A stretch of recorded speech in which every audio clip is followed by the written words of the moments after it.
اگر آپ اس بات کو پہلے کریں گے اور نماز چھوڑ دیں گے تو یہ اللہ کی بارگاہ کے اندر قبول نہیں ہے. فرض کس طرح مان جائیں, وہ کیا قانون ہے خدا کی قدرت کا جو کہ اس طرف ہماری مدد کرے؟ جی عمیر بھائی, سب سے پہلے تو جو کالر نے پوچھا کہ وظیفہ کی اہمیت کیا ہے.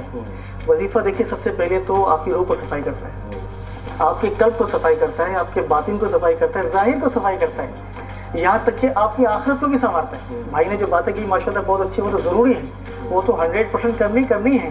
لیکن وظیفہ ایسی چیز ہے کہ جو آپ کے باطن کو, قلب کو, آپ کی آنکھوں کو, آپ کے دل کو, یہاں تک کہ آپ کی زبان کو بھی سنوار دیتا ہے. آپ کو برائی سے نکال کر اچھائی میں لے جاتا ہے.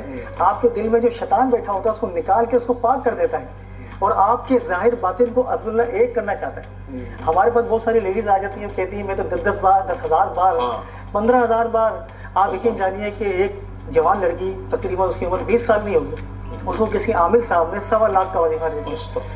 اسے 1.25 لاکھ کا وظیفہ وہ بھی 1 مہینے پڑھنا تھا. 1 مہینے کے اندر 1.25 لاکھ پورے کرنے سے اس کا ذہنی توازن ہی خلل پڑ گیا اس کے اندر. آپ یقین جانیے کہ اس کو الحمدللہ میں نے علاج کیا, اللہ کا شکر, وظائف ختم کرائے.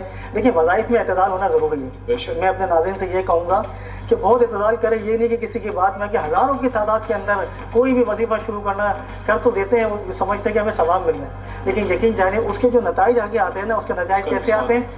دماغی خلل سے, بے چینی سے, نیند کے نہ ہونے سے.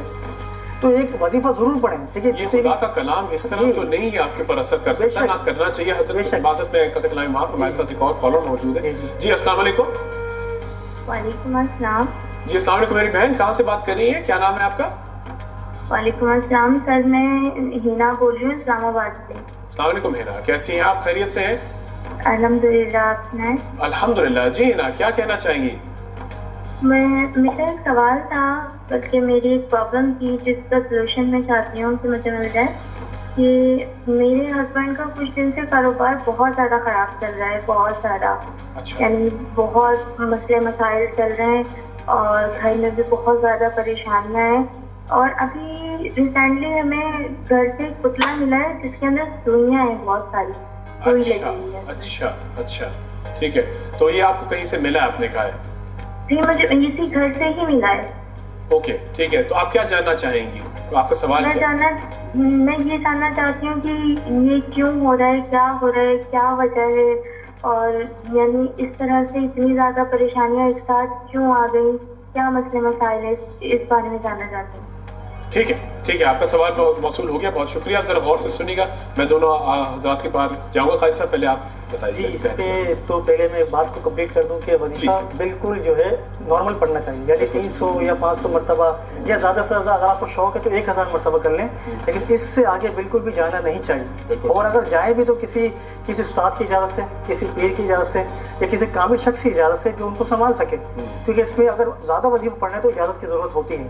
اگر بلکہ اور جس میں سرکار نے فرمایا ہے, حدیث مبارک میں آیا ہے, آپ ان کی تعداد دیکھیں گے نا, تھوڑی 70 ہے, کہیں پہ 100 ہے, کہیں پہ کتنی ہے, تو یعنی زیادہ بڑی تعداد نہیں فرمائی سرکار دو عالم. وہ تو آسانیاں پیدا کرتے ہیں. تو اسی لیے ہے کہ اس کو پہلے فالو کرنا چاہیے. زیادہ وظائف پڑھ کے اپنے آپ کو, اپنے گھر والوں کو پریشان نہیں کرنا چاہیے. اور جو ہماری بہن نے ابھی پوچھا ہے, جو پتلا ملا ہے اور سوئیاں گڑی ہوئی ہوتی ہیں, تو یہ تو دیکھیں اللہ معاف کرے, تو وہ کام ہے جو شیطان کرتا ہے. یہ تو ہمارے نبی پاک علیہ الصلوۃ والسلام پر بھی ہوا ہے. تو یہ وہی نسل ہے کہ جو آج تک لوگوں کو پریشان کرتی آ رہی ہے, کہ یہ کالے علم والے, جادو والے جو لوگوں کو لوٹتے ہیں, یہ ایسے کام کرتے ہیں کہ جو لوگوں سے پیسے نکلواتے ہیں, لوگوں کو پریشان کرتے ہیں کسی کے کہنے پہ. کسی نے پیسے دے دیے زیادہ, وہ اس کے اوپر کالا جادو کرا جاتا ہے, پتلا دبایا جاتا ہے, سوئیاں گاڑی جاتی ہیں. جب تک وہ وہاں سے نکالا نہیں جائے گا تو وہ پریشان رہے گا, روزی رزق میں پریشان رہے گا, طبیعت کے حوالے سے پریشان رہیں گے, گھر کے اندر ایک عجیب سی سمجھ لیجیے نا اتفاقی سی رہے گی. جی, اور یہ اچھے عاملوں کا کام ہے کہ وہ اس کو ختم کرے. وہ اپنے وظیفے کے ذریعے اس کو ختم کرے گا. جیسے کہ حضرت جبریل میں نازل ہوئے, عرض کی یا رسول اللہ فلاں کنویں کے اندر آپ کا پتلا دبا ہوا ہے. آپ نے یہ نہیں فرمایا کہ ہم نے وظیفہ پڑھ لیا ہے اور اس کو ختم کر دیا. آپ نے فرمایا جاؤ حضرت علی کو بھی لے کے جاؤ اور اس کنویں سے اس کو نکلواؤ. اس کو آپ نے ختم کروایا, اس کو جلوایا, سورہ فلق پڑھی گئی. تو یاد رکھیں یہ بھی ایک اچھا عامل ہوگا تو وہی چلا سکتا. آپ یہ کہیں گے اس کو ختم کر کے سورہ فلق پڑھیں. جی. دیکھیے ایک بات جو آپ نے کی تھی بریک سے پہلے, وہ یہی تھا کہ ہمیں ان لوگوں کے پاس جانا ہے, ان سے ہیلپ لینی ہے جو کہ واقعی دینے والے ہوں. تو ہم بطور کمزور انسان بظاہر ہی دیکھتے ہیں نا, تو ہم نے کہا جو نماز پڑھ رہے ہیں, اب وہ کس نیت سے پڑھ رہا ہے واللہ عالم, یا پھر وہ ٹھیک ہے شریعت لگ رہا ہے باقاعدہ شریعت. اور اگر میں صحیح بات کروں اور ان کی طرف سے وکالت کروں میں اگر گھبرایا ہوں کمزور ہوں تبھی میں زیادہ ڈھونڈتا ہوں, اور اگر میں جب گھبرایا ہوں کمزور ہوں تو میں کسی کو بھی اپنا عالم سے سمجھ جاؤں گا. تو پھر how do we sort the difference, کس طرح کریں گے, یہ تفریق کس طرح کریں گے؟ آپ بات کریں ٹھیک ہے سر. دیکھیے بات یہ ہے کہ اگر آپ نے جو بات کی کہ کمزور اگر اندر آپ سے ہیں, اندر سے آپ کمزور ہیں, اور باہر سے بہت سے لوگ ایسے جو مضبوط ہوتے ہیں, جو دیکھیے مضبوط لوگ تو جھیل جاتے ہیں, جو مینٹلی طور پہ مضبوط ہوتے ہیں نا وہ لوگ جھیل جاتے ہیں, وہ کہتے ہیں ٹھیک ہے ہم خود ہی وظیفہ گھر میں پڑھ لیں گے, خود ہی دم کر کے یاسین شریف کا پانی سورہ ناس کا پانی پڑھ کے پی لیں گے. لیکن جو کمزور لوگ ہیں نا وہ گھبرا جاتے ہیں. بالکل, اور وہی اکثر بیشتر تو وظیفہ ڈھونڈ رہے ہوتے ہیں. ابھی آپ کو میں ایک بہت کام کی بات بتاؤں, ایک اماں آئی میرے پاس تو بیچاری بہت غریب تھی, انہوں نے کہا کہ مجھے کامل نے لوٹ لیا ہے. اماں کیا ہوا؟ کہتی ہیں کہ وہ میں گئی, اس نے کہا کہ بندش ہے, ایک تالا لگا ہوا ہے, اس کو 5,000 لگیں گے کھولنے کے لیے بندش کو. میں یقین کریں, اب پھر یقین کریں وہ بیچاری رو نہیں کری, تو میں نے کہا اماں پھر کیا ہوا؟ کہنے لگے پھر میں گئی, پھر ایک اور تالا لگا ہوا ہے, ایک اور 5,000 لگیں گے. آپ یقین کریں کہ اس طرح غریب لوگوں کو لوٹا جاتا ہے, جو بیچارے ہمارے ایک اور دوست, اور کیونکہ بہت ساری کالیں آ رہی ہیں. جی السلام علیکم. جی وعلیکم السلام, کیا حال ہے آپ کے؟ الحمدللہ بالکل بخیر و عافیت سے. میرے بھائی آپ کا نام اور جگہ جان سکتا ہوں, کہاں سے کال کر رہے ہیں آپ؟ میں آپ کا ایک بڑا پرانا دوست, آج افطار کے فوراً بعد آپ کو دیکھا اور بہت مسرت ہوئی.